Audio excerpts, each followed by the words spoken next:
نحمده ونصلي ونسلم على رسوله الكريم بسم الله الرحمن الرحیم۔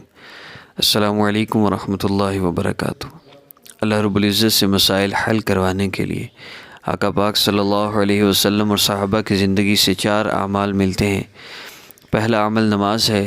حضرت وظیفہ رضی اللہ تعالیٰ عنہ فرماتے ہیں کہ حضور صلی اللہ علیہ وسلم کو جب کوئی سخت امر پیش آتا تو آقا پاک صلی اللہ علیہ وسلم نماز کی طرف متوجہ ہوتے۔ دوسرا عمل اللہ رب العزت کی بڑائی اور عظمت بیان کرنا ہے۔ تیسرا عمل جتنا ہو سکے درود پاک، اور اس کے بعد دعا۔ حدیث مبارکہ کا مفہوم عرض کر رہا ہوں۔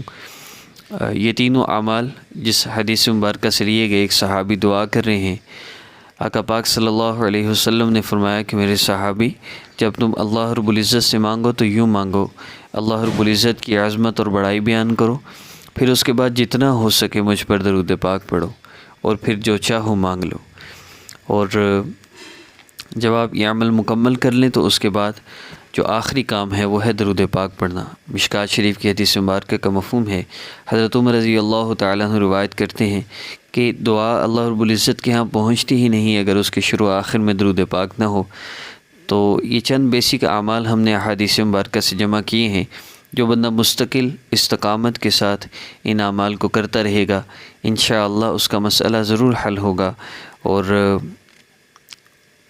اسلامک ہب اور آسان وظیفہ آفیشیل پر مختلف وظائف اپلوڈ ہو رہے ہیں۔ ان کا بیسک مقصد یہی ہے کہ ہم 2 رکعت نفل حاجت کی نیت سے پڑھیں، اللہ رب العزت سے نماز کے ذریعے مدد مانگیں، پھر قرآن پاک کی سورۃ یا اسماء مبارکہ کا ذکر سن کر ساتھ کرنا چاہیں تو کر کے اللہ رب العزت کی عظمت اور بڑائی کو سنیں اور کریں۔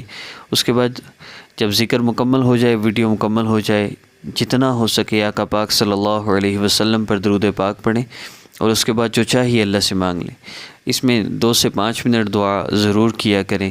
پہلے اللہ رب العزت کے جو احسانات ہیں ان کا شکر ادا کیا کریں، پھر اللہ سے مانگا کریں اللہ اتنے احسانات آپ نے فرمائے، ایک احسان اور فرما دیجیے، میرا یہ مسئلہ حل نہیں ہو رہا، اللہ آپ میرا مسئلہ حل فرما دیجیے۔ اللہ کے سوا کوئی نہیں جو ہمیں مشکلات سے، مصیبتوں، تکلیفوں، پریشانیوں سے نکال سکے۔ اللہ ہی نے نکالنا ہے اور اللہ ہی سے ہم نے مانگنا ہے۔ اور آخر میں پھر 3 مرتبہ درود پاک پڑھ لیجیے گا، کوئی بھی درود پاک پڑھ سکتے ہیں۔ آئیے ذکر کا آغاز کرتے ہیں۔ بسم اللہ الرحمن الرحیم۔ ألم تر كيف فعل ربك بأصحاب الفيل ألم يجعل كيدهم في تضليل وأرسل عليهم طيرا أبابيل ترميهم بحجارة من سجيل فجعلهم كعصف مأكول۔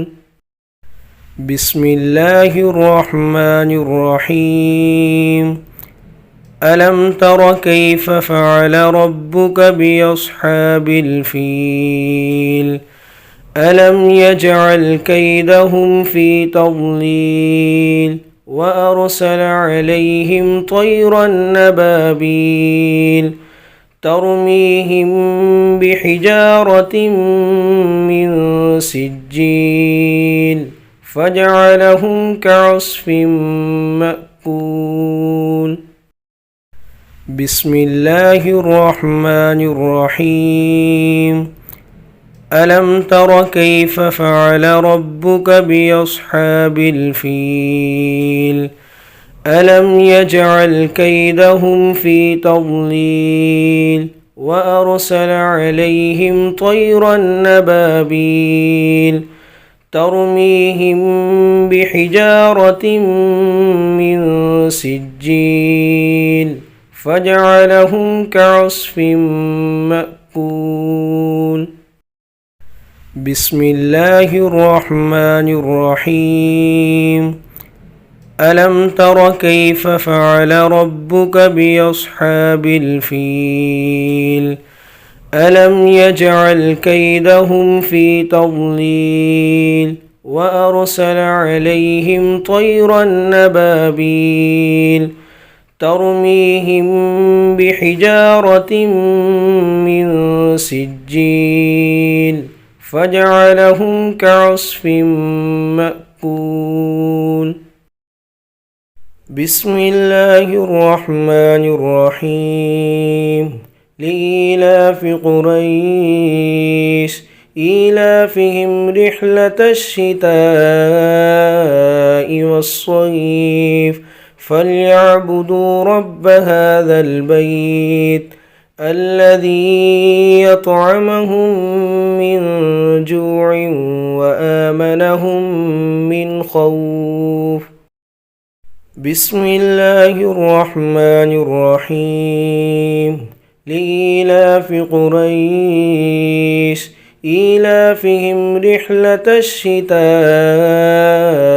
والصيف فليعبدوا رب هذا البيت الذي يطعمهم من جوع وآمنهم من خوف بسم الله الرحمن الرحيم لإيلاف قريش إيلافهم رحلة الشتاء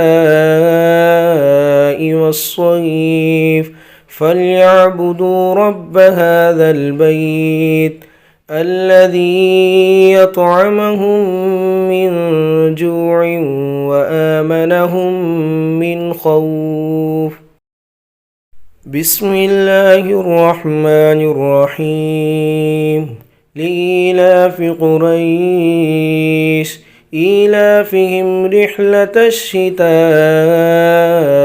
والصيف فليعبدوا رب هذا البيت الذي يطعمهم من جوع وآمنهم من خوف بسم الله الرحمن الرحيم لإيلاف قريش إيلافهم رحلة الشتاء والصيف فليعبدوا رب هذا البيت الذي يطعمهم من جوع وآمنهم من خوف بسم الله الرحمن الرحيم لإيلاف قريش إيلافهم رحلة الشتاء والصيف فليعبدوا رب هذا البيت الذي يطعمهم من جوع وآمنهم من خوف